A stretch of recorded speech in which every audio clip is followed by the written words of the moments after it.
Hey everyone, thanks for tuning into fuck, I forgot to figure out what episode this was going to be. Welcome to an episode of the Uninteresting podcast. We're doing things a little differently today. We've got a special guest, Evan Teague of 1117 Studios here on YouTube. Hi there. Yeah. I am here. You are here. It's exciting.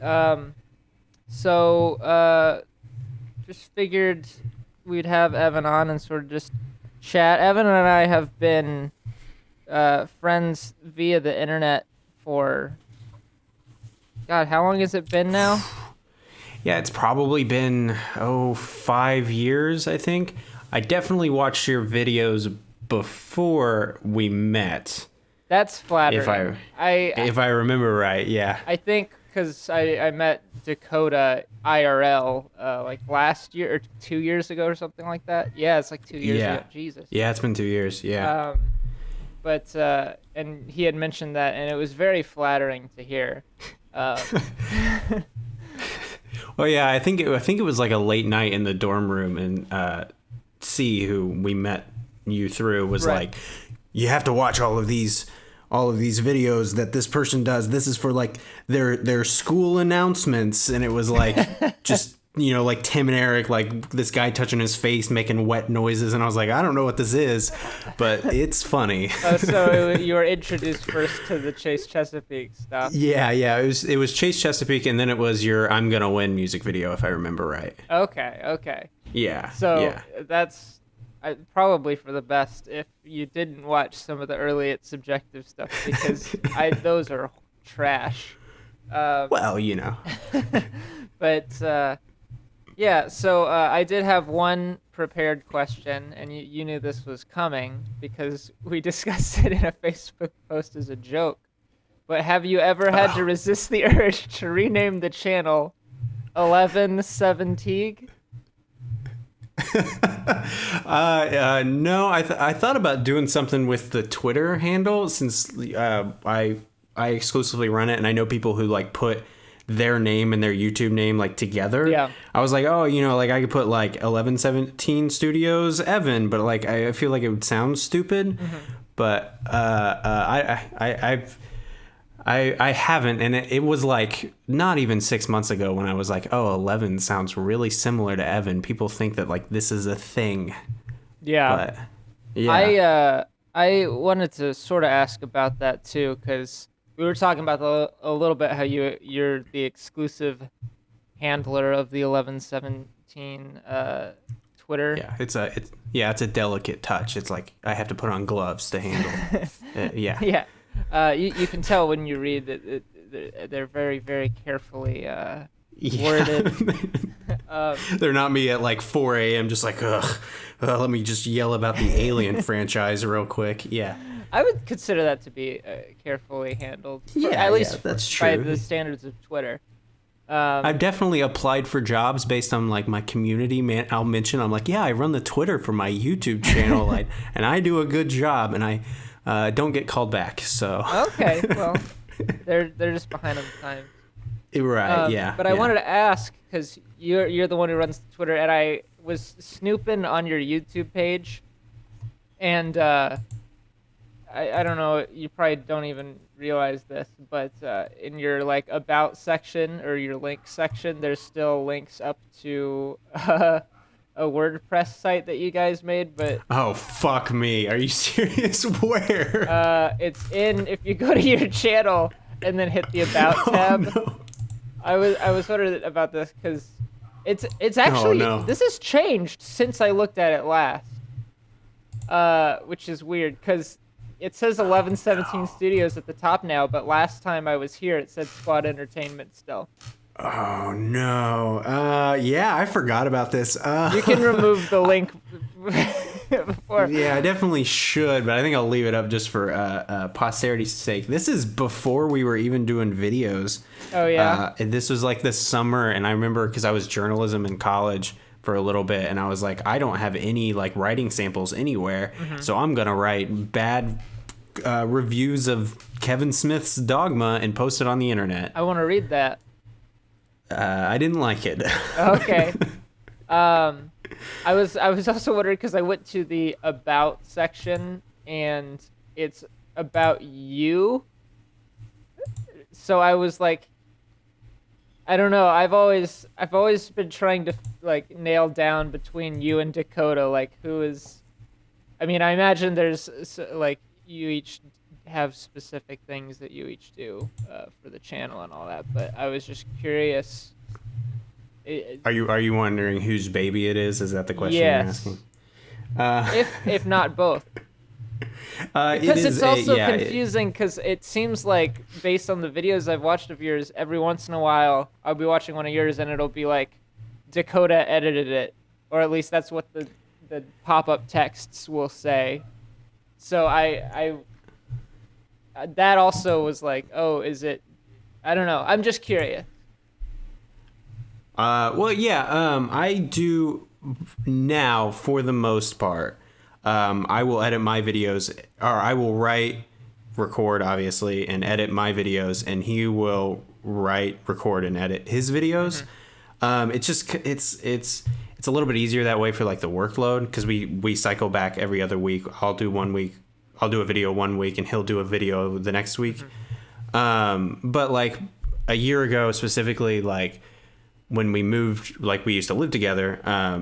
When we moved apart, I didn't have any equipment at all, and I didn't really I wasn't like a super good editor. Like I'm not saying like I'm great now by any means, but like I know a lot more of what I'm doing, so I'm a lot more comfortable like editing my own jokes than I am him taking some casual pot shot at me, or like I don't know, like I do all of the thumbnails, and so like I like to think of myself as like a Photoshoppy kind of person. Yeah. And so like I'll like make sure that everything in like the video is a lot more like uniform from a design standpoint, and Dakota's a lot more prone to like making funnier jokes and things like that. Like we just have like very different editing styles. Yeah. And so just over the past year, I would say most of 2020 has been us editing and writing our own episodes. Okay.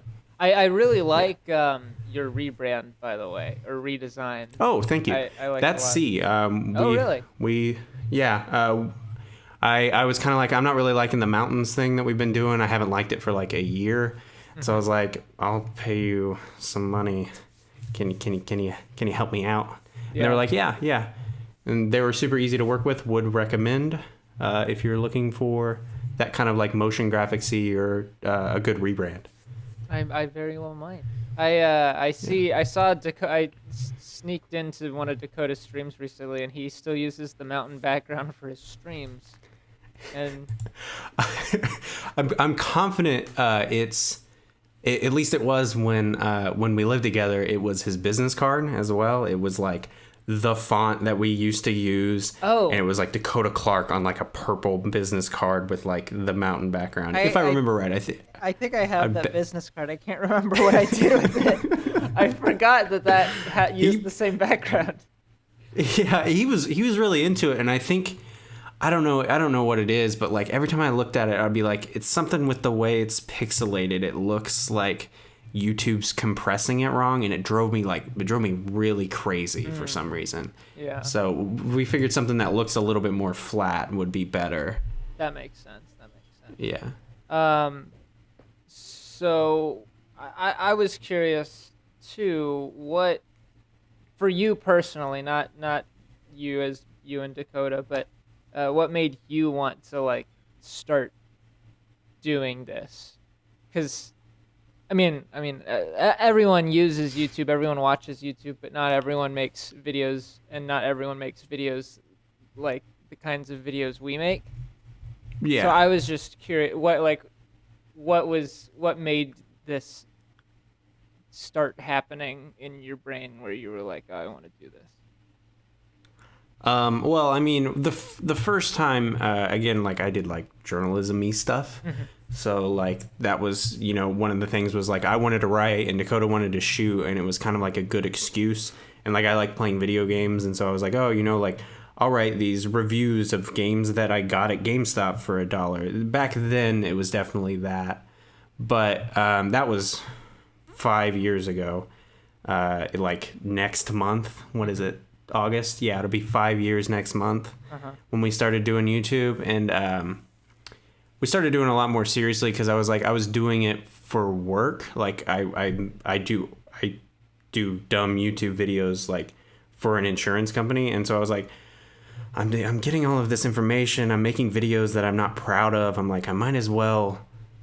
I remember texting Dakota after work, and I was just like, let's just do YouTube like every week. Like, let's just kind of make this our thing. Like, I like watching YouTube, and I was actually watching like gaming YouTube this time, which wasn't something that I was doing before. And so like, I didn't feel like I was a part of the discourse at all. And so I was like, I really just, I need something that's a creative output that I can do in like a short amount of time, and with both of us being separate, you know. So it was a kind of a sudden thing, and I feel like now a year later I would do things a lot differently. Just like, I don't know, like I feel like we're always just like a little bit behind the 8 ball, like trying really hard to get caught up constantly. So yeah. Well, I do have to say I am very envious of your output on the channel. I mean, the fact that you and Dakota both so consistently put out content, and that it's all like very good. Like, I'm impressed. I try to strive to have that work ethic, and I think recently I've sort of gotten into that. But yeah, and I was gonna say, like, I'm glad. I was really glad when you started. I'm not. You didn't kiss my ass, and now I'm coming to kiss your ass. But I'm really glad that you've actually like started up and uploading again. Like when you said that you were gonna start doing it again, I was really happy because again, like you were some of like the first like YouTube online internet friend that I had, and so you know it was like Jordan's stuff kind of came up a little bit when we were starting the squad entertainment thing. Aww. So well, that's very sweet. I'll turn it right back on to you because a lot of with like specifically the It's Subjective stuff, like when I was working on like trying to figure out what I wanted to do again, because like in putting out regular content, the easiest kind of video to make is the one where it's just you talking, obviously. But I'm not super well versed in like what's hip on the internet or YouTube at any given moment. So like my perception of that type of video online is like still like the angry video game nerd and all of those offshoots. And I was like, I don't really want to do that because that doesn't seem like it doesn't really seem like it's hip anymore. But there's also like the video essay types, and that seems like Lindsay Ellis is a great example. She does great stuff, but that seems like too intellectual for me, like for me to be able to pull off authentically. And also to be able to work on it on a regular basis. Like I was like, there's no way I'd be able to. If I were trying to go from an intellectual standpoint, I would be too afraid to sound dumb. So I would like spend way more time working. I don't know, but yeah, no, yeah, I get you. Yeah, but yeah. I want to say the videos that you guys put, especially like. There's something when I watch the videos Dakota makes, I feel very much like I'm on the same page as Dakota in terms of a lot of the stuff he's saying and the way he flows through his subjects. There's something where almost every video you make, I'm a little surprised by the direction it goes, or at some point like it does something I'm not expecting. I think you have a very interesting way of flowing the subject matter together, and it was something that I really wanted to try to steal. It's this weird like perfect down the middle between like YouTube reviews and like the video essay types, and also you bridge them together a lot of times with like very specific metaphors that sound very natural when you're saying them, but also I would never think to use. And So if that comes across in my videos where it's like, oh, am I doing the same thing? The answer is yes, and I'm sorry, but also thank you. No. I mean, like, again, like, I feel like, especially just because we talk online a lot and we like bounce, specifically like pop culture type stuff off of each other. We'll share YouTube videos with each other and things like that. Like, I mean, there's obviously nothing wrong with it, like we've influenced each other's tastes and things like that. Like, I follow like you and like 2 other people on Letterboxd, and like when I saw your Palm Springs review, I was like, yeah, I guess he's right. Like we're friends. Like, you're not like some stranger like kicking down the door like, here's my purple background that we stole from a different YouTube channel. Like it's yeah. I will say my choice to use a purple background was an accident. I did not mean to rip that off with you guys. I don't even think. Oh, yeah. I remember your It's Subjective one. Yeah. Well, I mean, I don't use it much. We got it. I was just like, what's a good color for this? Purple's probably good. We already used purple before, but we definitely got it from Stop Skeletons from Fighting, which is a YouTube channel. So they do some stuff like kind of purple soft backgrounds like that too. It's just good to look at. I agree. Honestly. So what's your like timeline for a video? Like, you alternate week to week between you and Dakota. Are you working 2 weeks like straight on a video pretty much, or is it like in your I mean, obviously it's in your free time, but do you like take breaks ever? Oh, it's not just in my free time. I think I usually, this is horrible, and I'm hoping that nobody from work hears me say this, but I spend most of the day at work because I have 2 screens, and I'll be working on whatever project I'm working on at work. On the side, I'll like just word vomit an idea for an episode over time and just kind of like refine it while I'm doing other things. And then usually, hopefully 2 weeks before, I try to record voiceover, and then I'll just kind of cut up voiceover and kind of go slowly through it. I know for a fact, because I usually send stuff to Dakota to get notes before I record stuff, and we do the same thing. Like, we both look at the other person's episode and be like, oh, this joke doesn't land or whatever, which helps. Yeah. But I know that usually he tries to do it the whole episode that week, and like that's just not really how I work. So usually 2 weeks. I have just started my video for next week. I started it yesterday. So yeah, it'll probably be out by the time this airs. Do you want to plug it? Do you have a title? Oh, good God.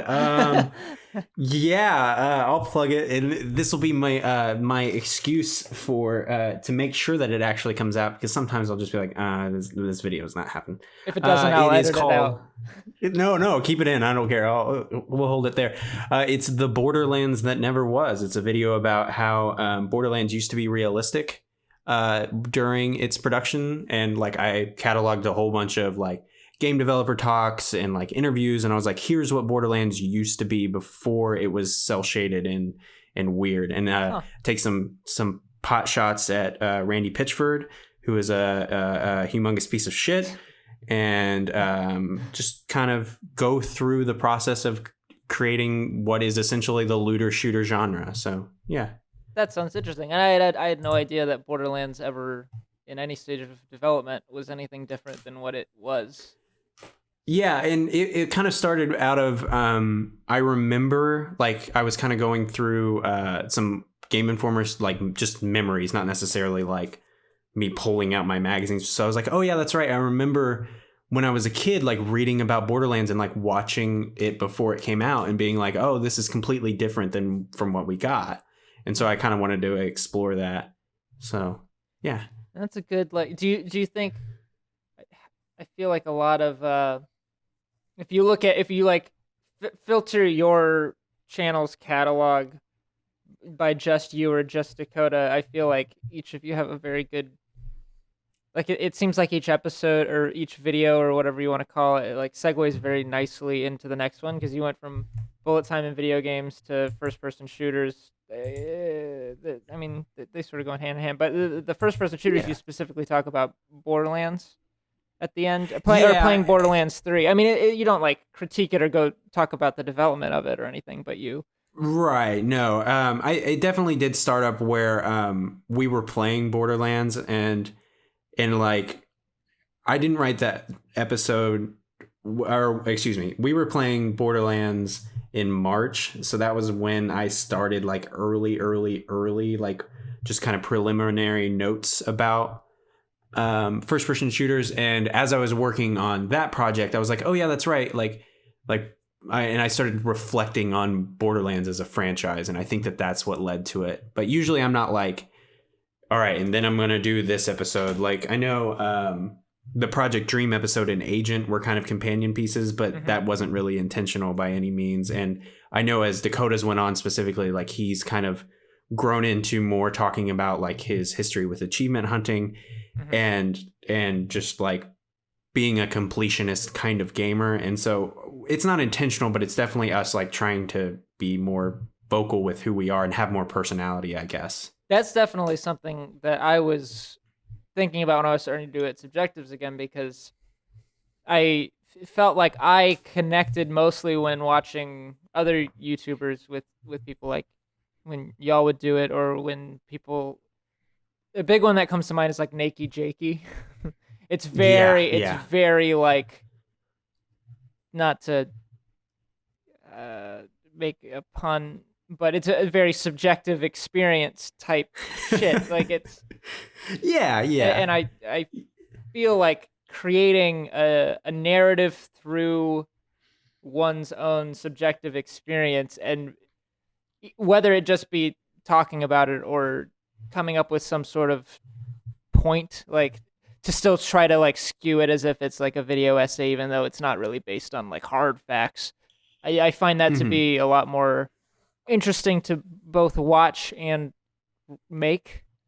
So, but it's a very difficult thing to nail down specifically, because like I'm in your 1117 like secret group, and I've seen and I don't think I see it get used much anymore, but there was that long ideas thread for videos. And like I sort of do the same. I'll just jot down like video ideas, but I have a much harder time like coming up with the tagline, I guess. Like most of my video ideas are like the boomerang video. I had no idea what I was going to say about that. I've been thinking or I've been wanting to make that video for like at least a year. Like it's been in the back of my mind, like I'm going to make a video about boomerang, and I just started working on it, I don't even, like a month maybe max before it came out. And I had no idea what that video was going to be until I finished the script for it, pretty much. And even then, it's not like I did a whole bunch of research. It was very much just me talking about my experiences with it. But right, so do you? I know you've only done a handful of its Subjectives since then, but like, I when I do videos where it's just like me sitting on the couch hanging out, I've done a couple. I don't like to do them because I have a writing background, just like from journalism. How much scripting do you do before them? Are they like off the top of the dome, just winging it, or every single word of the boomerang video was written? Like I didn't. Okay. I wrote it all out, and when I'm writing it, it's pretty stream of consciousness. Like theoretically, I could just set up a camera or a microphone and just talk for however long it takes me to write one of those, and then just sort of edit it down. But I write it all out stream of consciousness, and then I sit down and either read off of like my TV screen, or will memorize the lines and say them exactly how, or as close to as how I heard them in my head. But that's how so like once it's written, I really just do one pass on it. I don't really revise it. which I probably should start doing. And then when I'm filming it, I've run into the problem of when I'm filming it, like the words become absolutely meaningless to me because you do it over and over. Yeah, it's just like I can't. I have a hard time enunciating it because I like enunciating the words and inflecting them properly because I lose the meaning in saying it over and over again and saying them out of sequence and it being like work now instead of just like what came from the heart or whatever. And that's something and I'm wanting to work on and have a little trouble with. But I'm just curious, like, because like your videos, you could have like I have an idea involving KOTOR, Knights of the Old Republic, talking about like Terrace in particular and how that works as an introduction into both the game and to sort of like, for me personally, RPGs in general. Yeah. But I don't really have an idea of where I'm going with. I'm just at because like your Knights of the Old Republic 2 video, was that just written? Like, did you have that written down in an idea post or book or whatever, like Knights of the Old Republic 2 video, or was it like, oh, I'm going to talk about like how it critiques the Star Wars canon and existence and how that compares to The Last Jedi or other, you know? Oh no, the all of the rant at the end of that video was just me just being furious and in this fugue state of just the pre Rise of Skywalker haze. Yeah. That was Star Wars discourse, where it's just like you couldn't go on Twitter without some Russian bot account telling you that, you know, George Lucas would have done a better job. Yeah. And so the KOTOR video specifically was one of the oldest video ideas I think we had written down. I did it. I mean, when we were in the 1117 house, which was right after we did the KOTOR 2 video, I believe Dakota got me a copy of it on Xbox. And that was when I was like, oh, I'm going to start in on writing this. None of that episode, none of what I wrote for that ever like came to fruition by any means. But I knew that it was something that I wanted to do just because I was like, oh, I really, really liked the first one. And I've heard kind of weird things about the second one. So like, where can I go from here? Yeah. Which, for reference, don't make a series that far apart. It doesn't work. I feel like, I don't know, like I like that video, but I feel like I kind of build on the argument from the last time a little bit. And I don't know, like our subscriber numbers and viewership has changed so much since then that I feel like it doesn't land in the right way. But I definitely had that idea for over 2 years. But no other video would be like that. Usually an idea is like 2 months maybe, and it's just like a video about bots or whatever happened to Agent, you know, just something stupid like a little blurb, usually a noun and then the phrase in video games, and then roll with it from there. I think that type of video. I think it was what is it? Shopping and video. Yeah, shopping and video games.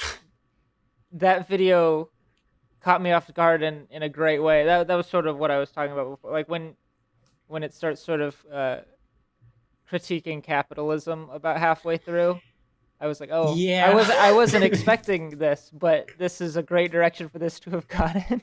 Like, I don't know, like any other YouTube channel that has a video called Shopping and Video Games, I would not expect that from.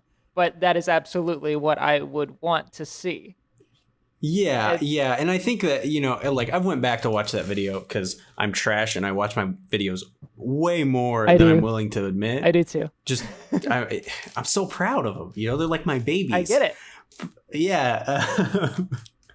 I watch Agent like once a week. I'm not gonna lie to you. I'm horrible with this. I mostly do it if I'm rewatching my own videos. I mostly do it like multiple times a day, every single day, the first week or two after they're done, and then and then I never You really gotta get those viewership numbers up on all different accounts, right? it's not even because of I'm thinking that far ahead. It's just like I'm just obsessed with myself, and keep watching my shit over and over again, and then I forget about it for a long time, and then maybe I'll revisit it a year from now and be like, oh yeah.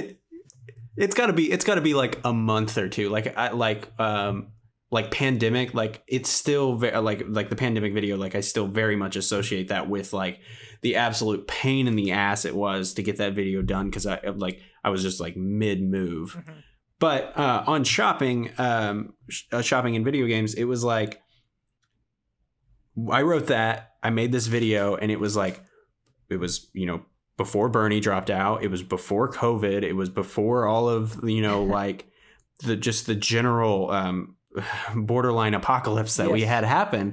And so like I went back and watched it when I was working from home and just like not even a couple months after it came out, and I was like, this doesn't go far enough, like honestly, like and especially because like just because over this time like healthcare has become such a big like political point for me in particular as somebody who maybe unfortunately works in and around health insurance, and just like realizing how broken that system is. It's just like, I don't know, like I would really like to do another political video, honestly. I would love and to I see think one. that I'm working on one a little bit, but it's not going to be one that's like twists and turns, like where it's like it's like you open up the video and you're like, oh, this will be a fun video, and you open it up and it's just like me with the Communist Manifesto and my middle finger just like throwing it at you. It's going to be, very obvious that it's political if I actually finish it. Yeah. I've tiptoed with the idea of doing a video that is sort of political, but I just don't feel like I'm a very good I don't know. I don't feel like I have the confidence or the know-how enough to pull it off. Right. I don't either. Like I like if it's something where I can write it down and like do research about it, I'll be like, whatever. I'll be like, hey man, like this is fucked. But like if it was like, if I wouldn't have that conversation like with my parents or like with a coworker or anything like that, just because like when I make a video, like everybody has to listen at least for a little bit, like I don't have to continuously defend myself and I'm not getting interrupted. So it helps me with my confidence, I think.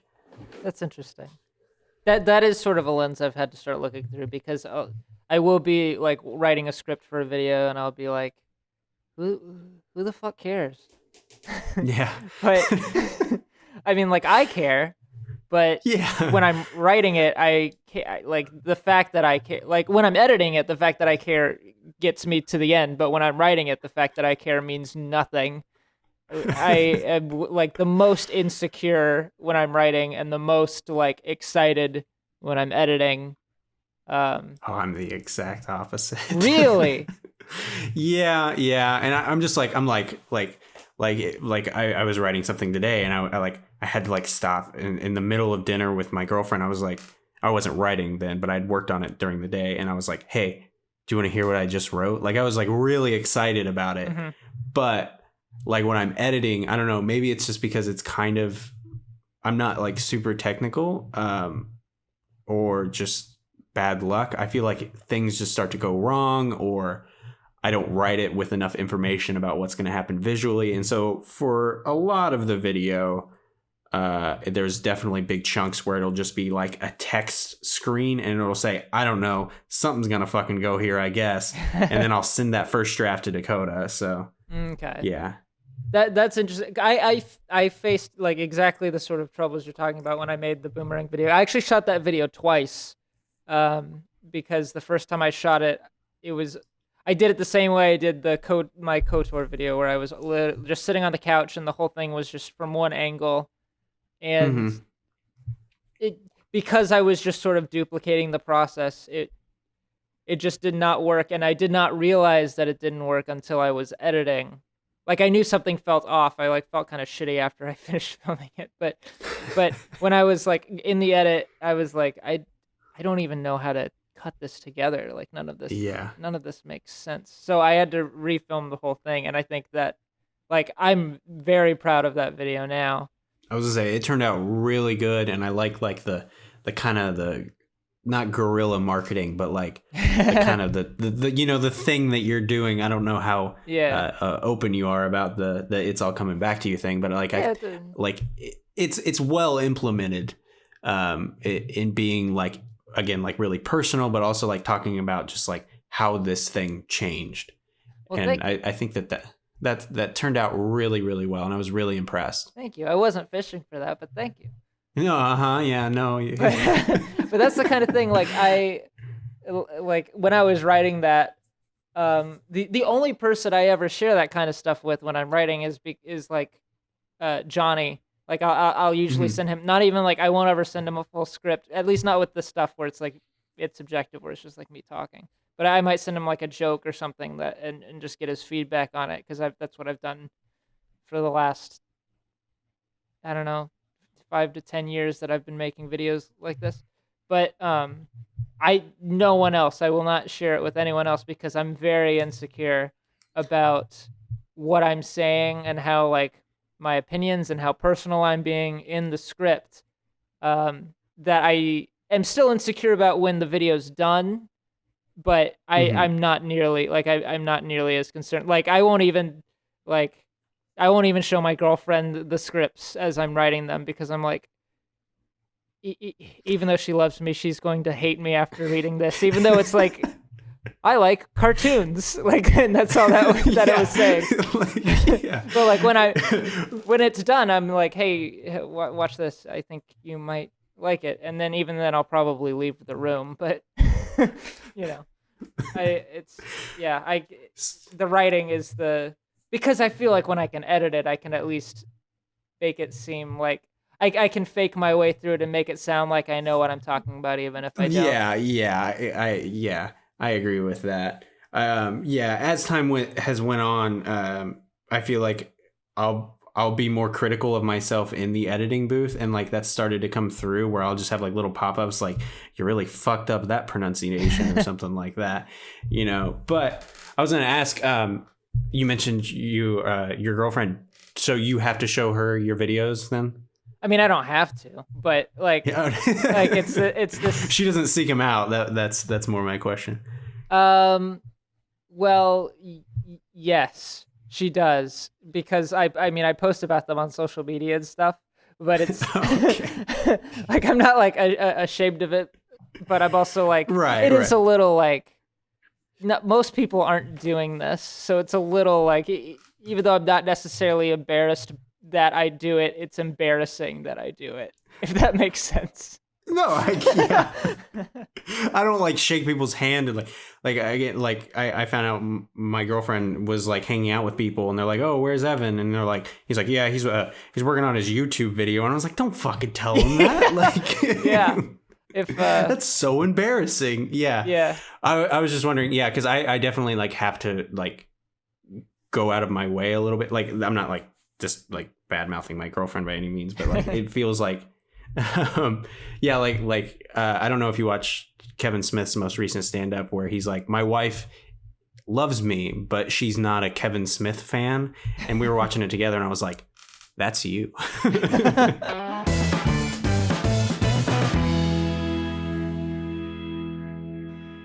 Hey, it's Jordan in the break time now, so this is much later, as you're probably accustomed to if you've been listening to these. God, I'm so bad at launching into these. I should fucking write shit, right? Like, I should figure out exactly what I'm going to do before I hit record. I always just, like, hit record, and I'm like, okay, time to record an ad break. And we don't even do ads really yet, except the Buzzsprout ones. We'll be working that out. Anyway, this really is more of a plug break. Not plugging myself. I hope you're enjoying, though, this episode so far with Evan from 1117 Studios. Great YouTube channel, great friends over there, and I love everything they do. This is just a little plug for their channel. Although you should finish listening to this episode first. I linked to them at the end of the video, so you'll have that there. I also linked to them in my channel, so if you want to go into my YouTube channel and find them, or in the description of this video, and go to their channel. Evan and Dakota make wonderful, wonderful videos, and I hope Dakota will be on very soon. We're planning to have Dakota on soon. It'll happen at some point. Don't know when exactly, but it's gonna damn well happen because Dakota's a wonderful human being, and I want to talk to him for an hour and a half as well. So, but anyway, if you want to go to their channel, if you're a little overwhelmed, you're like, oh, there's so many fucking videos here, and they're all look so interesting and relate to me on a personal level, so I don't know where even to begin. You should start, for a good Evan video, check out Shopping in Video Games. It's a great video. And for Dakota, check out Creating Sega's Next... Jesus Christ. Check out Creating Sega's Next Console. I think those are both wonderful videos made by two wonderful human beings. And please, give them a look-see. Give them a like. Give them a comment. Give them a subscribe. They deserve it. It's great. They're beautiful people. Okay? Follow them on Twitter. Follow them on Instagram. Do everything. I mean, of course, I give Evan time to plug at the end, but I just want to reiterate because, I mean, this is some of the best content I've seen, and this is even outside them being my friends. Like I watch their videos because I think they're great. Like it's some of the best stuff on YouTube, especially if you're looking for these the types of videos Evan and I are talking about in this episode, the sort of video essay, but not like full intellectual, but not like complete like garbage fest nostalgia critic type stuff. Why do I diss people during the ad breaks? That's improper.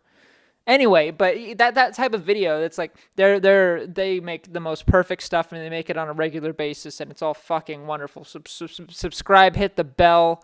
You should be like, it's better to be subscribed to them than me. But that being said, I've got more stuff coming soon. There are its objectives in the process. I think I plugged last podcast that it was going to be like a Battle for Bikini Bottom episode. We'll see. It's completely done. Just a little extra editing needs to be done, but I don't know. A little hint, there might be some different stuff happening for its objective soon. But anyway, plug for 1117. Go to their channel. Watch those videos. Watch Shopping in Video Games. Watch Creating Sega's Next Console. Watch all of them, but start with those. Yeah, okay. Back to the show. In those videos, I have to force a self-confidence that I do not have in my everyday life. I have to be like, everything I'm saying is of the utmost importance, and whoever's watching this is going to be interested. And I don't think that in real life. So, yeah. Yeah. I've definitely had my girlfriend go, "You're using your YouTube voice," and I'm like, "Come on, man!" Like, I don't know what my real voice is and what my YouTube voice is, and because I know I do both in my everyday life, but I don't know how to control it, and I don't know. Yeah, I can't tell the difference. I can't even tell the difference when it's like I've filmed the video. Like I just know that it sounds like I know that I'm speaking differently. Yeah. It was definitely like that for a long time for me, and like now I'm like, oh, like I'm being way more wordy than I am in normal conversation. Like something's going on. Am I writing a video right now? Yeah, that is but if I've been either writing a video or watching my own videos or or listening to podcasts or watching other videos that are like mine, like I've been doing a lot of recently, I end up talking very wordy and end up making sentences that don't make any sense, like these last two that I've said.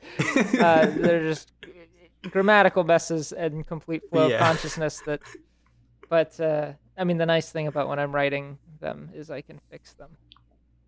Yeah. Sometimes I still don't.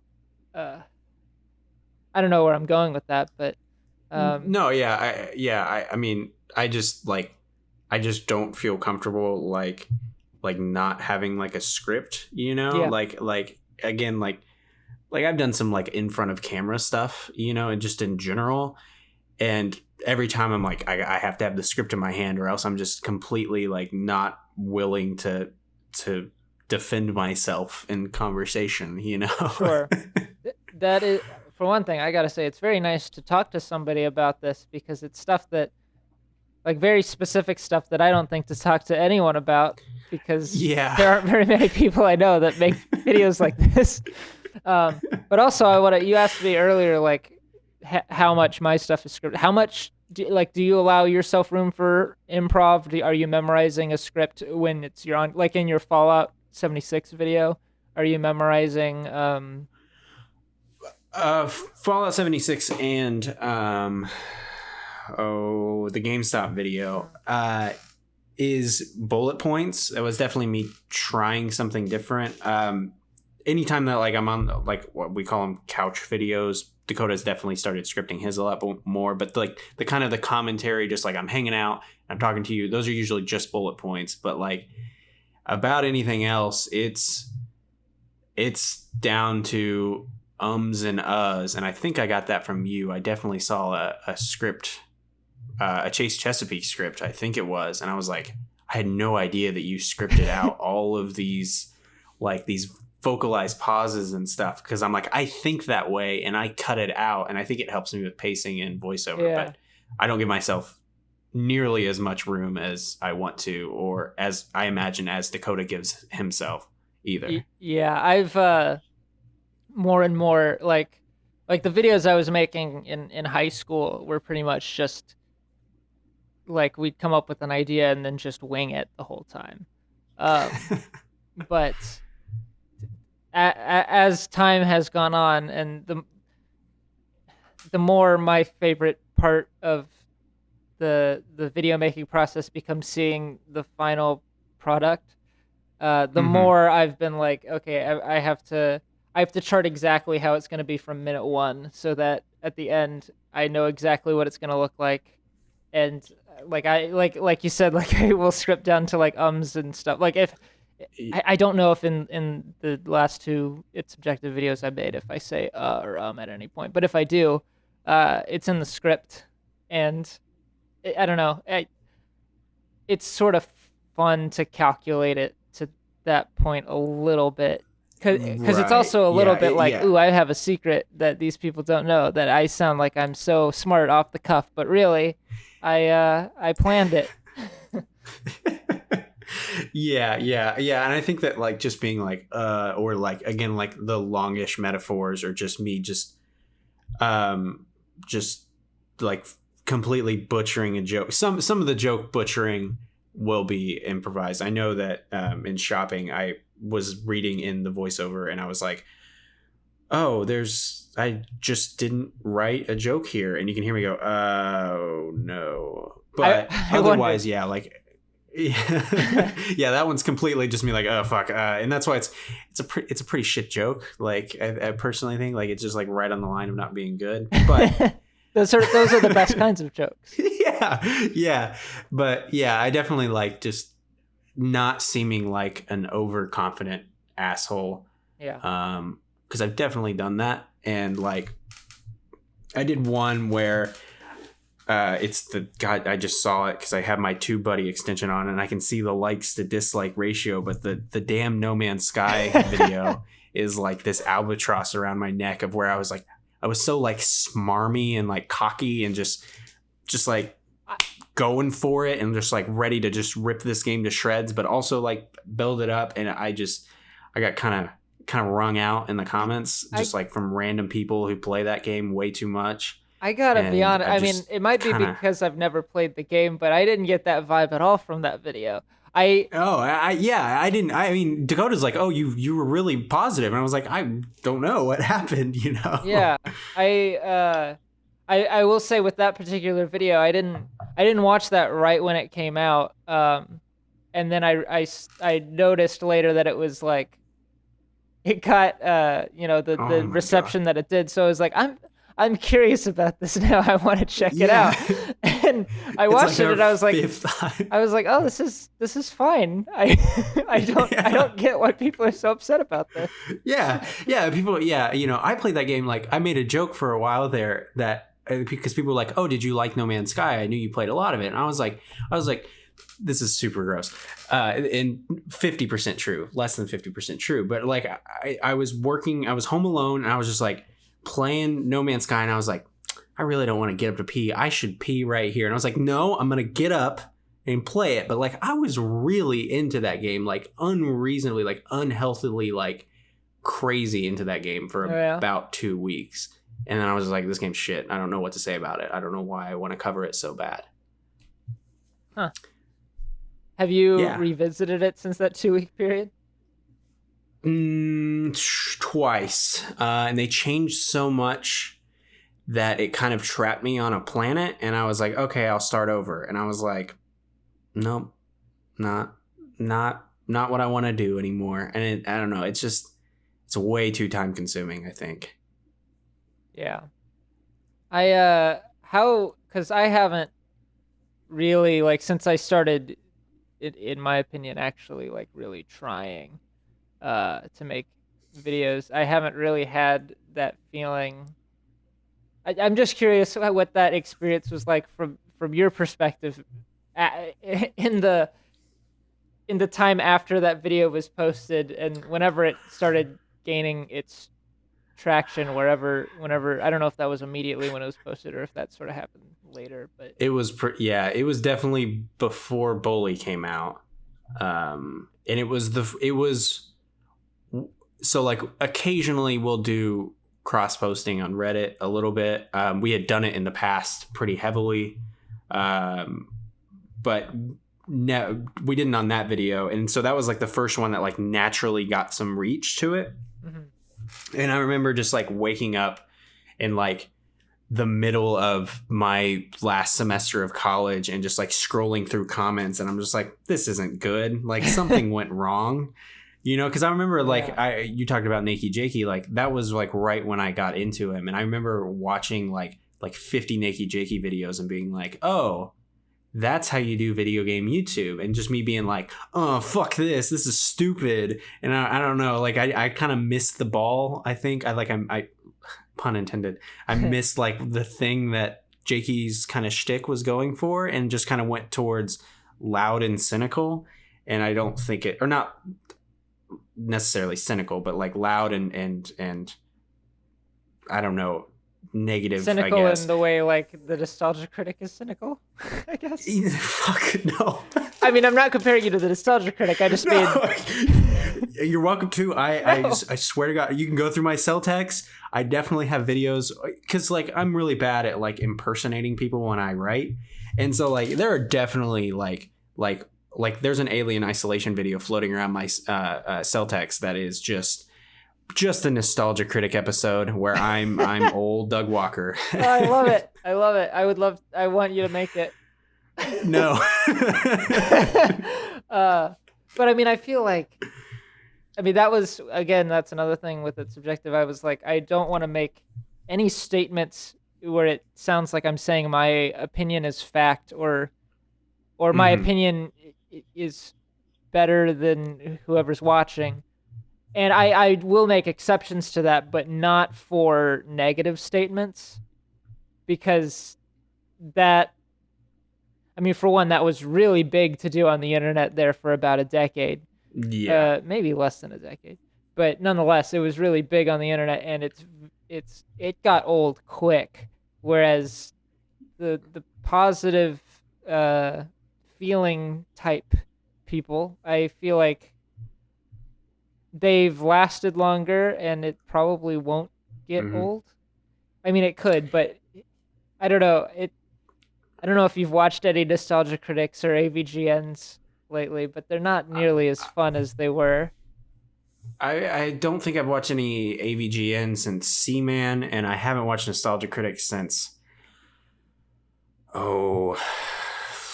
Yeah, it was when the change of the channel stuff happened, I think. Yeah. But yeah, I definitely agree. Like, I don't know, just like being negative on the internet, like for no reason just doesn't really appeal to me in the same way. I remember when we were first starting out doing stuff in the dorms, and we were talking about some game, and C was like, "Oh, Red Faction Guerrilla, don't you hate that game?" And I was like, "No, I love that game. That's like one of my favorite games." Like, it was, and I realized that I was tearing so heavily into it. Like, it's unlisted now, but if you really want to see it, the old Dishonored video, Dishonored is again like I'm writing a humongous episode about Dishonored right now. I love that series, and I love Arcane, and it's just like being negative was just so. I thought it was cool, Yeah. and no, it's just. I'm with Yeah. you. I remember that time. It's weird to say, but I think, I mean, in addition to the change the channel stuff, I think what really sort of shifted my perspective on it, strangely, was the election. A lot changed for me mentally around that time. Yeah. And I mean, a lot of specific stuff changed, but in a vague sense, my just general attitude shifted because, a negative attitude, even if it's from like an ironic point of view, like maybe something like AVGN or the Nostalgia Critic is,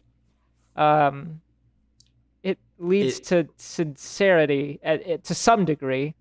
And yeah, I mean, it's not the healthiest thing to promote.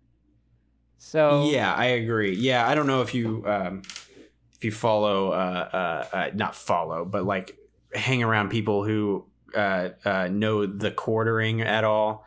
But the meme that pops up, he's like, this just like 4chan neckbeard. I'm sure he'll name search and find us. But I don't know anything about this, so yeah. Oh, he's just like it just like really, really like hateful negative discourse, and like quote tweeting like, oh, like Hitler got a Nobel Prize. What did you, or got nominated for a Nobel Prize? Like, what have you done? And he'll be like, LOL, it's satire. And you're just like, there comes a point where like this, this negative joke, like some little 14-year-old kid or even younger than that is like not going to be in on the joke in the right way and like interpret that as truth. Like, I remember being younger and like thinking that this is super embarrassing, like thinking the Colbert Report was like being sincere. Earnest, like being like not satirical, not really understanding what satire is. And like I know like I read like Chuck Palahniuk and like Bret Easton Ellis in high school, and like again like not being smart enough to understand the satire of it. And so I think being negative in that way, even if it's just to like take the piss out of it or whatever, it's hard to balance in a way that comes across as funny and not like just like detrimental for like, I don't know, like mental health, I guess. I don't know. That was a weird tangent. Sorry. No. I find it very interesting. I think probably for me, and this is probably more talking about it than I would like to, but for me, in addition to the election, or maybe one of the biggest things that happened that election season that sort of switched my brain a little bit was, and I don't want to talk about this too much because but I'm gonna. It this is is like a Marin episode. I'm just deep diving. Go ahead. I love it. But it is the Jontron Destiny debate. I think that really. What? Do you not remember? I don't know about this. No. That was when he. Oh my God, that was when Jontron got canceled pre-cancel culture, and it was well deserved. I don't even remember why, but he was debating that streamer Destiny or whatever on like a live stream. I don't know anything about this. I just happened to catch this because I was a big fan of Jontron at the time.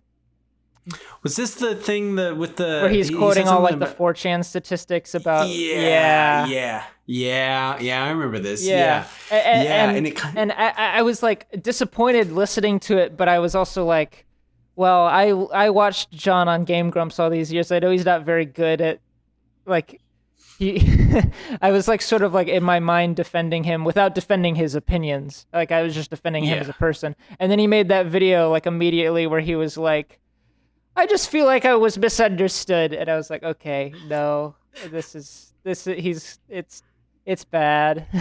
Yeah. And so I was like, I feel like I need to I don't ever want to be in this position on any scale. So I was just like, I need to reassess, because I was so into the whole like edgy scene. I was like, I grew up on Newgrounds, and Oh yeah, I no, same. I made jokes and used words that I know that I used, and it makes me sick to my stomach knowing that I did. And I mean, I was a kid, so I didn't know better, but also that's no excuse. But also, I don't know. Right. I just that starting in 2016, and I probably reached my full metamorphosis around 2018. I was just like self-assessing, because the internet, as much good as it's done for me, also ruined me, and I wanted to purge all of that.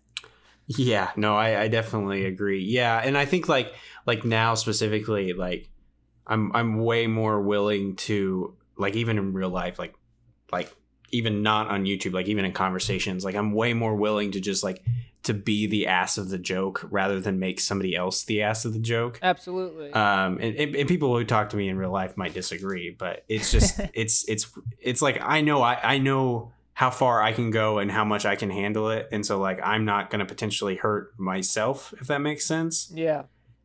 And so yeah, I think I feel like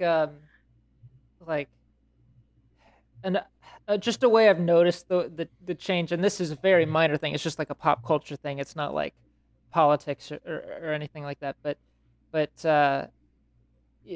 looking at the Star Wars franchise, in sorry, you heard me sigh probably. Yeah, I don't.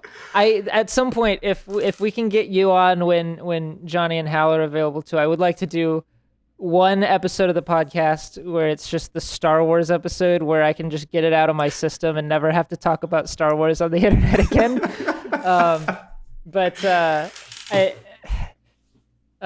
This isn't. I'm not going to delve too much into my opinions, but so in 2016 was the year Rogue One came out, and it was after the election and the start of my metamorphosis, as it were. But it had not fully set in yet. But I didn't, at the time, I like Rogue One all right now, but when I saw the movie, I didn't like it, and I was very negative, and it was sort of that gleeful. I remember. Yeah, I know you remember. It was sort of this gleeful, like dismissal of it. Like I wasn't like, maybe I was. You might disagree, but I didn't feel like I was like hating on it super hard. No, you definitely weren't. It was definitely like, I definitely just remember like every once in a while I'd be like, so do you still like Rogue One, Evan? And I'm like, I think it's fine. Yeah. No, I just liked making jokes about the movie because I didn't like it, and that was about it. Yeah. And because we had arguments about it, so that was funny to me. Yeah. And then now in 2019, Rise of Skywalker came out, which I don't want to get too much into right now, but I was not a fan. And yeah, like Johnny and I would have conversations about it, and it was just like, the conversations were super negative, and they would be similar to the conversations we would have about Rogue One at the time in terms of what we were saying and how negative they were. But it just felt like it was just now emotionally taxing, and I just felt like shit talking about like, it was just like, I want to get this movie out of my mind, because talking about it and being negative, really not so much talking about the movie, but just being negative about something like that is just so draining, and it doesn't benefit anyone. It doesn't help anyone that we're talking about it in this way. And I think that's a healthy journey to have made. Yeah. I mean, like, I don't know. So I was kind of, we're going in on Star Wars talk a little bit. Oh boy. I was pretty active, like in Star Wars communities before The Last Jedi came out. And I remember, like, you know, if you look at my Instagram, like there were pictures of me like taking selfies at, Force Friday. Like I went like to like late night toy reveals. I worked at Target at the time, and like I was reading Heir to the Empire on my breaks at work.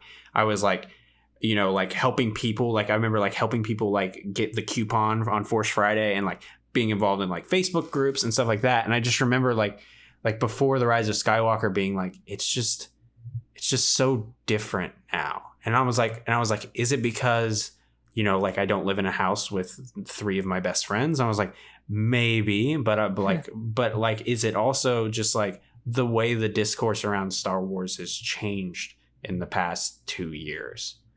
You know, it could be I loved The Last Jedi. That was a joy to see in theaters, and seeing the negativity around it was depressing.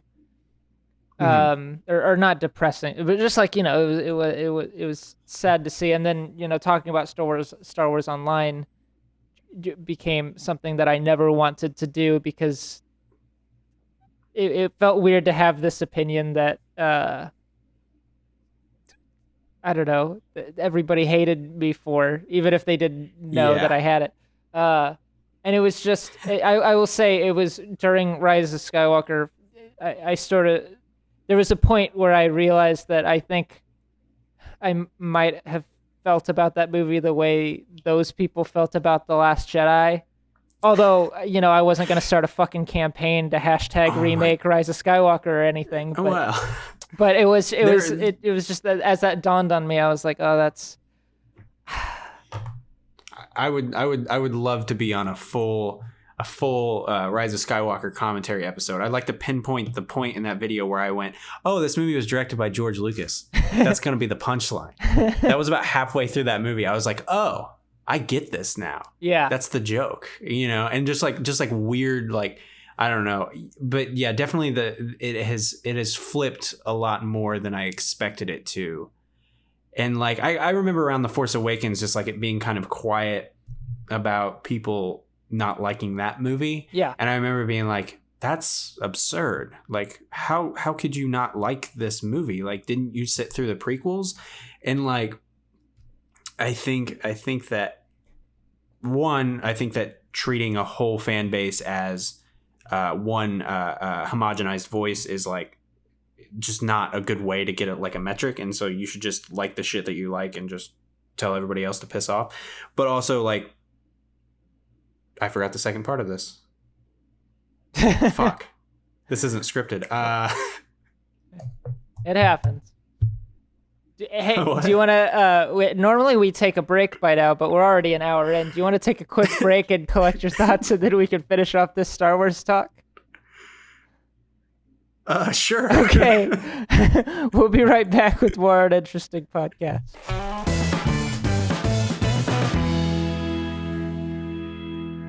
Hey, time for another plug break. I figure, you know, if you were directed to this podcast by Evan on Twitter or his YouTube channel or whatever, if you're not familiar with me, but you wanna get familiar with me, if you know what I'm saying. I don't know what I'm saying. Go check out my YouTube channel. You're probably on it right now. If you're listening to this on YouTube and not like Spotify or whatever, you should check it out. It's Jordan's Films 1, and click on it. If you like the kinds of videos that Evan and Dakota make, I sort of do similar shit, and more coming soon. But the stuff that would be primarily up your alley is probably going to be, if you go to my channel, scroll down a little bit, there's a category that says It's Subjective. There's a couple videos in there now, and there will be more as time progresses, I assure you. It's been a while, as you know, the lovely folks at Stained like to say, but there is more coming soon, I promise. I'm just one lazy son of a bitch. But check out those videos. I'm really proud of Whatever Happened to Classic Boomerang. I think that is a terrific video, if I do say so myself. I'm just really happy with that, how that came out, how it looks, how it feels, what I say. And I think my KOTOR 3 video, if you like Knights of the Old Republic, if you like Star Wars, I hope you fucking like Star Wars if you're listening to this episode, because I think we just started talking about it. It only goes on for longer. But yeah, please check out my KOTOR 3 video if you like Star Wars and you like the Star Wars video games and you want more. I don't know. If you want to hear somebody fucking talk about it for 11 minutes, I'm being very dismissive in my plug of my own channel. I think I make pretty decent stuff. So all of my ad reads or ad breaks are vitriolic and angry in nature, and I apologize for that. I think I just do that because it's more interesting than very calmly plugging stuff, and I'm doing it off the cuff, so I'm trying to, yeah. Anyway, check me out, subscribe if you want. I don't know. Okay, back to the show. Welcome back to the Uninteresting podcast. Evan and I, Evan here from 1117, we were just talking about Rise of Skywalker and Star Wars. So let's just get back into it. The discourse has flipped the other way. That's what it was. It was like I don't know. It was like watching and that's not a good metaphor. Never mind. Like people who had defended The Last Jedi and been like, oh, you're just so against this.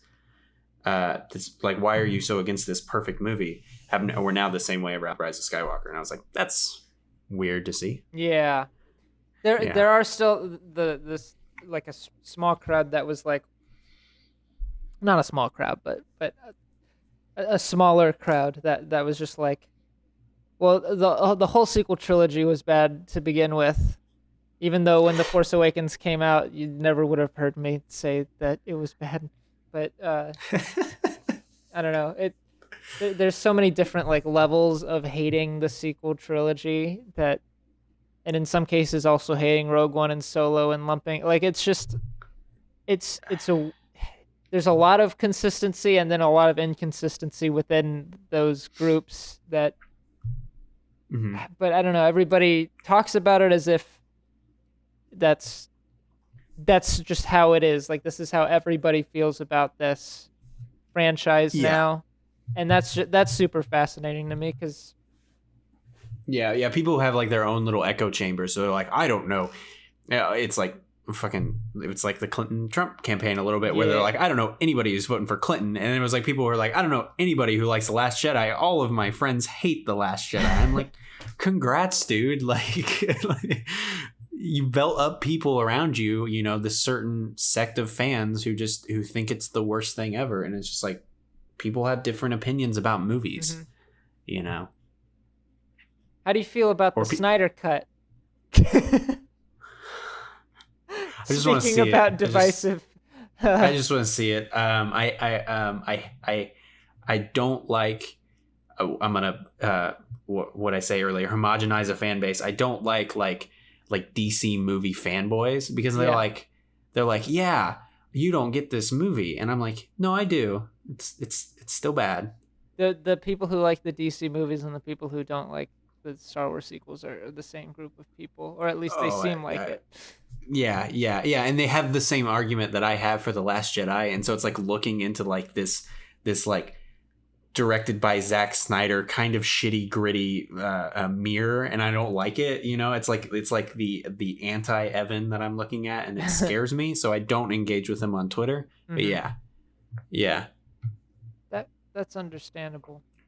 I am excited for the Snyder Cut just to see it, and I feel like whatever it is, it's going to be more interesting to watch than the Justice League theatrical cut, which was just a boring movie. Yeah, and I like way less of the DC movies than most people do, and so I saw Justice League for free. Like, I waited until I could see it for free or on streaming, and I remember just being like, ugh, like what a waste. There were more parts of it I liked than any of the Zack Snyder ones, but or like the holy Zack Snyder ones, but it was still just like it was like one of the most nothing movies I'd ever seen. Yeah, and I can definitely see, not just having Chris Terrio, but I can definitely see the influence the kind of the same kind of feeling of just like stitched together and weird that the Rise of Skywalker is, but in the Justice League as well. Like I could definitely see the comparison to be made. the Rise of Skywalker looked a lot better though. Yeah, yeah, and that was a saving grace. I think that's something that I won't even argue. Like, I think that all three of the sequel trilogy movies, The Last Jedi more so, but all three of the sequel trilogy movies look insane, like just wonderful. I think across the board. I think Rise of Skywalker visually is also the lowest visual. Like, really? Yeah, I mean, not so much in terms of just like how immersive the visuals or realistic they look or whatever, but just more like what the final battle in the cloud of despair. That's reshoots, man. I'm confident that's reshoots. Probably, but that did not look visually pleasing. The first 15 minutes, I think I would make the argument that it's like one of the most visually striking Star Wars movies. And I'm just like, I was so ready for that too. That whole the whole sequence of Kylo Ren finding it's not the holocron, but the Wayfinder, and then him going into not Exegol. Corbin. Yeah. Exegol. Yeah. And just like coming into like all of those Gothic statues. And like, this was right after I finished KOTOR 2, which it just, elevates like the Sith Lord aesthetic to this new level that we hadn't really seen beyond concept art. And so it was like, it was cool to see that on the big screen. And I was really impressed with like the almost Gothic horror elements of it. Yeah. When it was like, like all the lightning was flashing and we got like brief glimpses of like zombie Palpatine's face with the no pupils and stuff, I was like, oh, this is awesome. Yeah. And from there, like, I loved that sequence. And then from there, each scene or sequence of the film, I became a little more distant from. Yeah. I would never, because I took I got like all of our friends together except for Dakota because he lives in another state, but like I like all the people that lived around us together, and like we went to like the biggest theater in the state and like went to go see it. And I remember even like just like, when we saw The Force Awakens together, like when the crawl happened and everything, like it was a madhouse. Yeah. And when this happened, this was an earlier screening at a bigger place at a more expensive theater, and it was like nothing. It was like you could hear a pin drop in that theater throughout the whole thing, and it was spooky. And I was just like, I don't like this, man. This is weird. I think the audience we saw, because we did the same thing. We got our whole group together. We were like almost a whole row of seats in the theater. Mm-hmm. But it was an opening night, an earlier showing. A bunch of people, it was a full house. And we got the people cheering at the Star Wars logo zooming away and all that. Like every single Star Wars movie I've seen in the theaters. Mm-hmm. Same reaction at the front. But as the movie went on, I think they reacted similarly to us and just sort of became. Yeah. I remember a part that I don't know. I guess spoiler warning if you haven't seen The Rise of Skywalker and are concerned about spoilers. But the part where Kylo Ren dies, like the whole, not just our group of people, but the whole theater laughed. What a weird. What a weird thing to happen. Yeah, and what a way! Like I genuinely like the shot of the wide shot right after they kiss and they're just staring at each other, and then Kylo Ren like dies. I was especially funny to me because it reminded me of like a Doug Walker thing, because it's like it's the speed up fall to look like a cartoon. It just looked so unnatural and cheap, and I couldn't believe what I was seeing.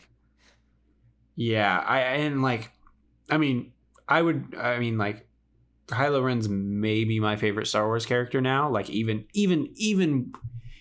even with the Rise of Skywalker, like Me I too. still like Me too. really, and it's just like what a weird way to get rid of this character. Yeah. Like the last in this lineage, just kind of go, he's gone, bye. Just I don't know.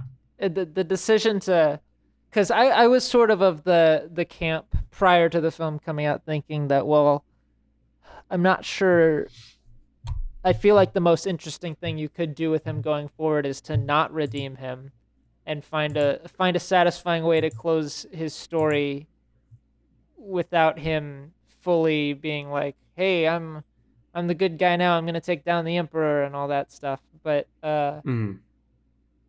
but despite that, I wasn't opposed to seeing them do a redemption arc with him. I didn't think it would be impossible for them to pull it off. But I think the weirdest choice was to redeem Kylo, and then after having redeemed him, not giving him a single line of dialogue. Oh my God. Yeah. Well, that's the thing. It's like, does he lose the little, like the little snake accent, like your son is gone. Like that little, like thing. Like, does he lose that when he comes back? Does he just talk like Han Solo now? That'd be fun. Yeah. I don't know. It's a weird ass movie. And I have some weird opinions on it. I've been so excited to hear your opinions on it because, like, we in our Facebook group decided not to talk about it until we could all get together. But it's been 7 months since the movie came out, so I don't really, other than Johnny, I don't really know how any of us feel about it. I like large portions of it. Way more than most people do, and I think that it's because people are like, I think that it's cheap in some places. I talked with the game show Maddie, people were friends on Twitter, and I said it on his stream last week, and we were talking about it, but like how it kind of like manipulates you into feeling things, and I am just a sucker for that kind of shit with them when it comes to Star Wars and just Star Wars. I mean, like, and I think that, like, because Star Wars is just like such a huge part of my life, like I going into it, I was like, I didn't like The Last Jedi the first time I watched it, so I'm probably not gonna like this the first time I watch it either, and that was definitely the case. But on a second watch, I remember just being like, this chunk, spoiler alert for a movie that came out 7 months ago that literally everybody has seen, but like where it's like Leia passing away, Han Solo coming back, and then like Lando and Poe having a conversation, and like there's like some other kind of just like little stuff like right there sprinkled in that in like just the middle of the film. I'm like, this is good. Like this is to me, like this is really like powerful to me. Like this is like what I would have wanted out of the final moments of these characters. And like, again, like I think it's visually striking in places, but like it's just an absolute mess in some places. Just like unrecognizably just weird. And that was the thing. Like I think that people who are like, oh, like what would a George Lucas movie look like in the prequel or in the sequels era? I'm like, I think it would look like that. Like I think it would be like kind of confused on where to go, and just kind of, like visually just wonderful, but not really anything, like kind of bungling big character moments like that movie does. Yeah. I will say I had a complete opposite reaction to the sequence you just mentioned. Oh, well, that's good. I figured. It's mostly because like the way Leia was handled in that movie was completely like offensive to me. Yeah, I remember you saying that, and I was like, when it came out, and I definitely think that it's, I've seen the comparison to the episode of Community where they cut around the Chang movie. Yes. Yeah, I think you were the one who first said that to me. That was Johnny. Yeah. That didn't occur to me, but that was a perfect. You're not gonna take credit. That was a perfect, like comparison. Yeah. Yeah, and I don't know, and like not 2 days before that movie came out, I watched The Director and the Jedi, the Last Jedi documentary, and I mean, I watched it with my girlfriend, and like both of us were like inconsolable at the end of that documentary. Like I was sobbing like a child, just for, and like, because like Carrie Fisher's death, like, still, like, surprisingly, like, I wasn't expecting it at all, but like it kind of hit me pretty hard. Yeah. And especially for it to be in the middle of like a really interesting arc for that character, and like really big growth, like meaningful growth for that character. And then it just like, it definitely fizzled out, and it definitely like painted them into a corner way harder than I think that it ever should have. And so I really wonder what that movie could have been. Yeah, I do too. And I think I understand Abrams and company, like, their decision to be like, well, we should try to pay respect to this character by using what we still have of her and trying to figure out something we can do with that. I get that, but I think if what they ended up doing with it was all they could do, they shouldn't have done it at all.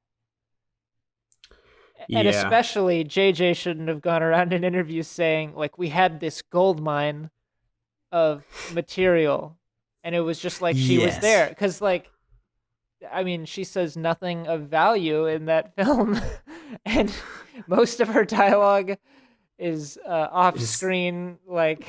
off-screen, bad takes. And a lot of her...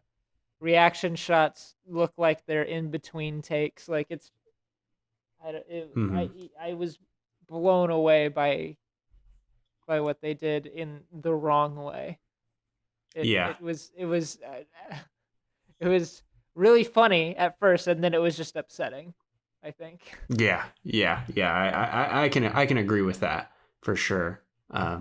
I haven't went back to it since it came out. I have the Steelbook on my shelf. I'm looking at it right now, and I'm just like, I really need to give you another watch, but I don't know. I want to rewatch it so bad. I tried earlier this year. I was like, I'm just gonna rewatch it because I have not been in the mood to watch anything Star Wars since I watched it, because I'm a big baby.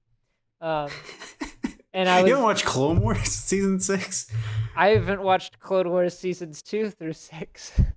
Oh my God! All right, fine. I mean, I want to. I don't have the motivation right now. But I had it in my head that, like, in order to get past this, in order to be able to watch Star Wars again, I need to revisit the Rise of Skywalker, and I just need to feel what I feel and get over it. But I started watching it again a few months ago, and it was just like, I just got bored. It was just like, I can't. I don't want to watch this. I think I was thinking about this recently. Actually, like, before I lay my head down to sleep like a little baby. Yeah. At night, I just like stare at the ceiling and think about Star Wars, because that's just the person I am. Sure. But I definitely think that one of the most interesting opening lines of that film, of any Star Wars film, and like at all, and just like to capture like what not only that film is about, but like a lot of like what Star Wars is about, is, I know people think it's stupid, the dead speak. I think it's so I don't know, like because if you like, because you're like, ha ha ha, Palpatine's back, ha ha, what a stupid way, but it's like the dead speak, and I think about that movie, and I think, all of these characters who have passed on, just like giving the last little bits, and like even just like again, like Palpatine and Han Solo coming back, and Luke Skywalker and all of these characters, and then it's like even Carrie Fisher, who had passed away, like her speaking. That sounds kind of gross to say out loud, like in a recorded format, but like I don't know, I feel like the theme of the dead speak being in the first line of that movie, and like, I don't know, like being the thing, just feels so Star Wars, and it being a way more tightly knit story than we think it is, but also it being like not handled super well, I think is very on brand for like what the prequels did. And like just that was why I was like, oh, this is a George Lucas movie. I forgot. Yeah, when it said the dead speak, I mean, like all I could think about was war. The first sentence. Yeah, you can. Of Yeah, Revenge you of the can't Sith. help but read it in the Clone Wars announcer voice Yeah, a little yeah. bit. And Yeah, I yeah. was like, as soon as I saw that, I was like, hell yes. But then I read We're the rest in. of that first paragraph, and I became It's a mess. worried. I became so worried. But I was also like, well, the opening crawls of both The Force Awakens and The Last Jedi had me worried, and by the ends of both of those movies, I felt like I was proven wrong by those That's worries. true. I don't like the crawl of the Last Jedi that much. To be fair, I like it more now, but it doesn't really have a lot to say. I was worried because of when I first saw the movie, I was like, I was of the camp that was like, well, The Force Awakens was whatever, soft reboot, New Hope remake, whatever you want to say about it. So I hope that The Last Jedi is something new. And the opening crawl of The Last Jedi heavily implies that it's going to follow the same flow of The Empire Strikes Back, or at least start the same way. And so I was like, uh-oh. But yeah. Yeah, I definitely remember being nervous. Yeah. Before The Last Jedi, being like, well, they have all this Walker imagery. It's going to be Rey getting trained by Luke. It's going to be like Yoda and Luke. Like, I don't think this is going to be very good. And I definitely remember being like, oh, that was weird. And then seeing a second time and being like, oh, that's insanely good. I was on board the moment, I was fully on board the moment Luke threw his lightsaber away. I Was divisive. Words. Yeah. I was like, ugh, I can't believe it. Like, I can't believe Luke's. But yeah, I think that the character growth. There's no other way you can explain that character leaving without having moments like that. Yeah, I think. And I mean, I thought the whole opening was shot really nice when I watched it. Like, I really liked the scene of what's Rose's sister? Paige. Mm-hmm. When Paige, that whole sequence with her where she falls and then she like passes out and you see her wake up. I thought all that was shot really beautifully, and it was like something out of a war movie, but not something we've seen in a Star Wars movie, and that was really cool. But I wasn't necessarily like fully on board yet, because even though it was a good sequence, that didn't mean it was going to be a good movie. And then Luke did the thing, and I was like, okay, I'm on board, because this is... I don't know. The Last Jedi, I didn't build very many expectations, so I was just happy to be along for the ride. So the first time I watched it, I was in love. It was love at first sight, as they say. Right. I think before all of the main saga films, I've just been like borderline sick to my stomach before those movies, and so it just can't live up to it, Yeah. I just feel like this pit in my stomach. Like, what if it's bad? Like, what if I have to defend this movie? Or what if people are like, ha ha ha, stupid? Everybody just like figures it out, like a flip switches in their brain, and they're like, oh, Star Wars is stupid. That's right. And I'm like clutching my action figures. Like, no, it's not. It's cool. I get that impulse. It's probably something that was in the back of my mind going into Rise of Skywalker, but I sort of got, I didn't want to know anything going in, and then I think you were in the group chat that Nathan spoiled the Rotten Tomatoes score. Oh my god! I was. Yeah. he meant well, I promise. No, I know he did. No, and I felt really bad for kind of like losing my shit on him a little bit, but like I had deleted like every single app off of my phone, and I was just like, I have to make it to the end of the day. Yeah. And I remember when he sent that, and like my boss came into my office and was like, how's everybody doing? And he's like really into Star Wars, and I was like, pretty fucking bad, actually. Yeah, I wish I had known that, but at the same time, I think knowing that softened the blow a little bit, because even having known that was the reaction, the Rotten Tomatoes score to the film, going into it, I was still like, I'm just excited because I'm going to love this movie.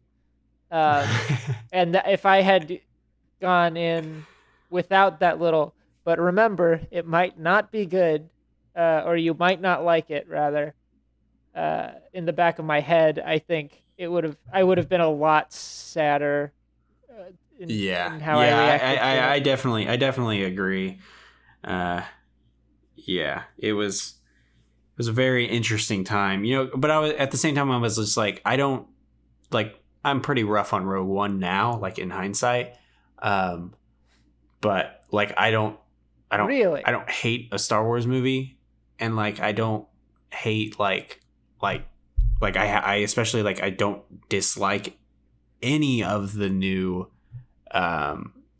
like Disney content at all. Yeah. And so I'm like it might as well, like there's no reason for me to put all this, like if one's bad, like, or if one isn't what I would have wanted, like it doesn't spoil everything that I enjoy about what this franchise has done in the past 5 years.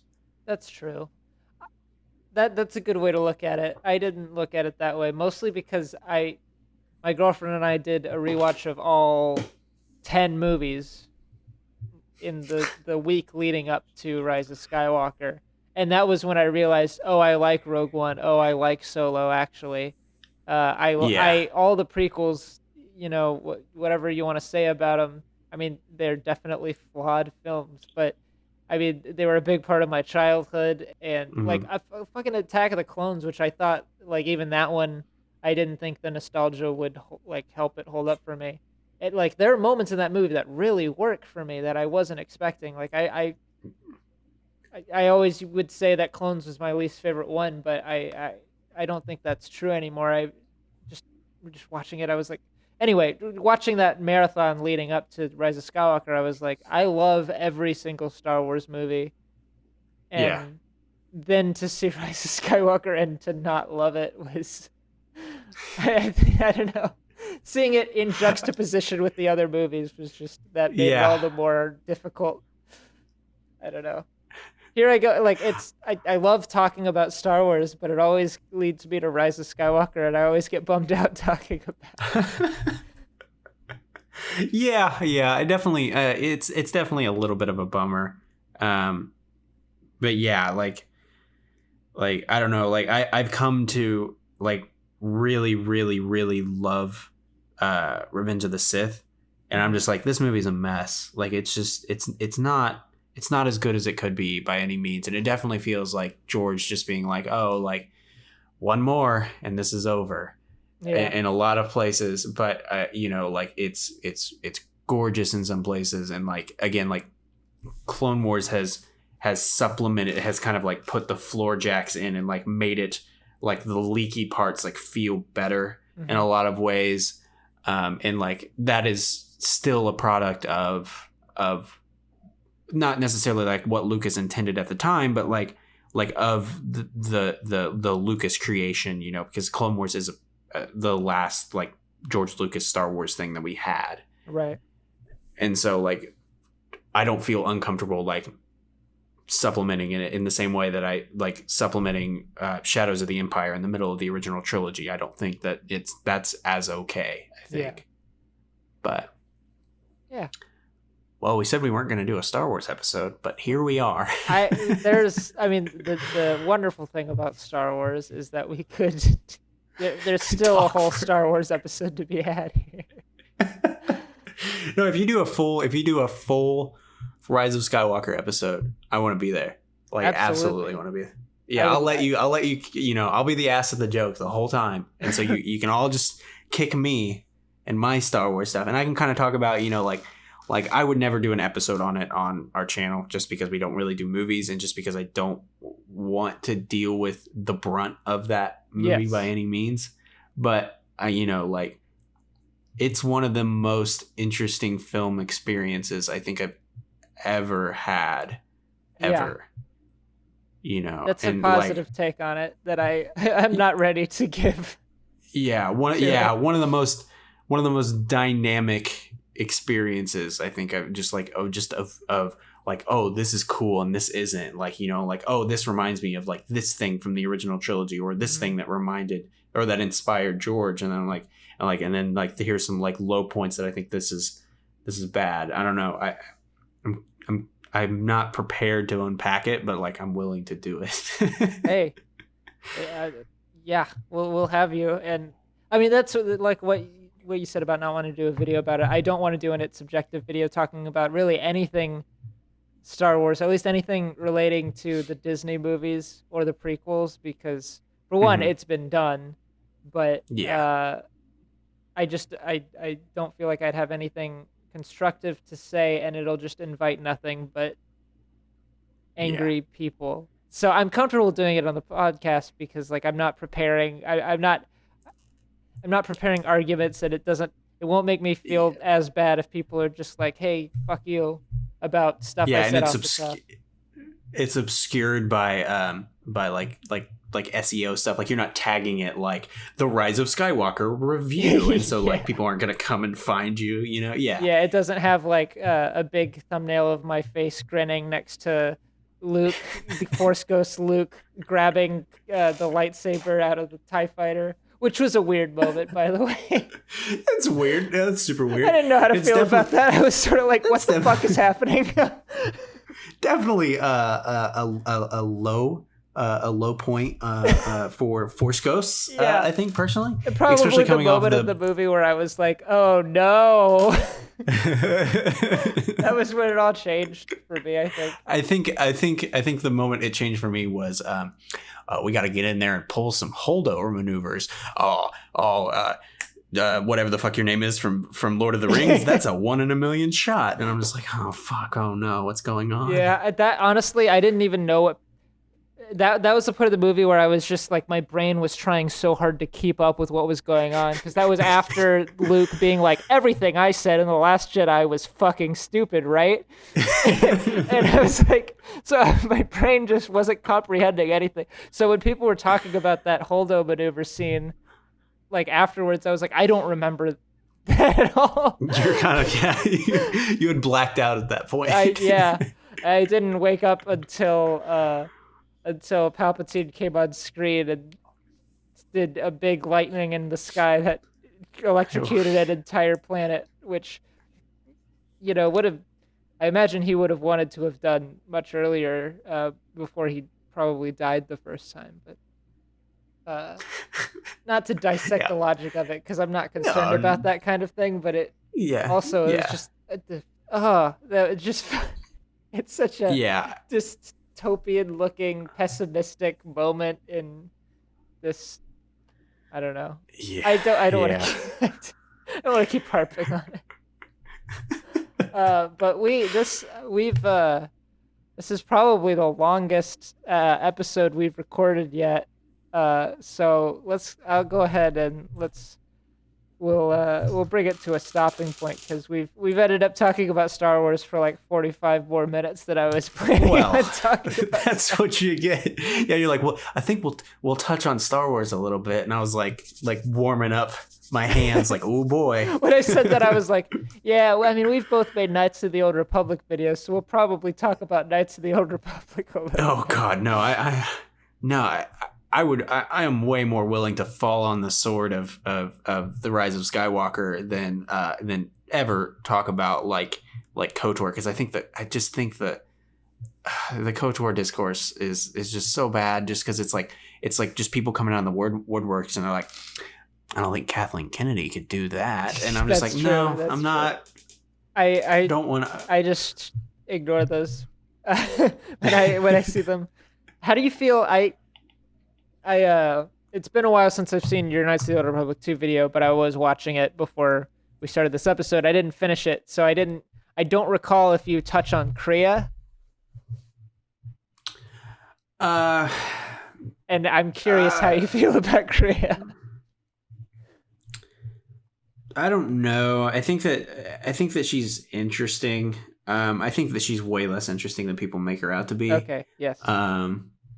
I maybe I missed something. I feel like again, like I played through that game like one and a half ish times, and it's I don't see I do see the philosophical side of it, but like I don't know, like Krei is an interesting character, but she's definitely not my favorite by any means. She's not even my favorite in that game, probably. Okay, cool. I'm glad we're on the same page. I knew going into playing that game, because I played it later. I was obsessed with the first game, but only more recently got into the second game. And I knew going into it that people really love Kreia, and I guess I shouldn't have been surprised, but every time she talked in the game, it was like talking politics with one of the Star Wars fans. It's like, ugh, Kathleen Kennedy. So yeah, she's and like I kind of get into some interviews later on, or not in that video, but like I watch interviews with Chris Avellone, who is very cynical about Star Wars, and I think that Kreia is very much a mouthpiece of that writer, that essentially the director of that game, and like I don't have a problem with that, because I think that Rian Johnson did the same thing in The Last Jedi, but like it is a little more grating than I expected. Yeah. All right. Well, I'm glad we talked about Star Wars, even if I wasn't counting on getting into the Rise of Skywalker today. But you know what? I'm glad we did. I'm glad to know what you thought about the movie, or have a better idea of what you thought about the movie. There's still so much to discuss. But we got to go scene by scene. Absolutely. We should just record a commentary track talking about the movie. But anyway, I'd do it if you want. I'll do it. Yes, I would love to. Okay. Okay. But thank you so much, Evan, for being on this episode, whatever number it's going to be of the Uninteresting podcast. We don't talk as much as we should, and it's always a pleasure to do so. So I'm glad we got to do this. Yeah, it's always good to hear you compliment me.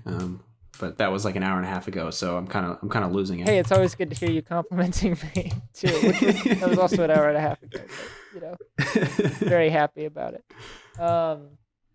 So yeah, thanks everyone for listening. Do you have anything? I mean, do you want to plug 1117? I don't know if you know specifically what, but yeah.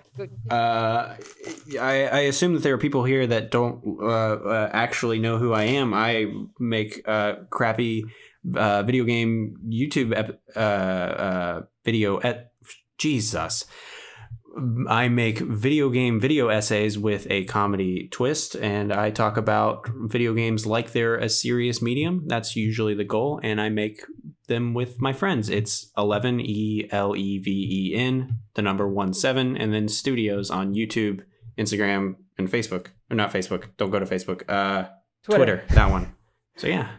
You can also, if you can also find their channel if you go to my channel. I have them featured in the sidebar or whatever. I believe.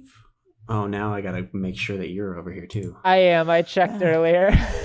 You're like, I'm gonna call him and be like, he's not coming on. I didn't check. I just so happened to see while I was looking at your YouTube channel earlier. But definitely check them out. Their videos are fantastic, and I'll probably put one up on the end screen of this video, or at least, I'll link to the channel at the end of this. But thanks everyone for listening, and bye. Bye. Okay, cool.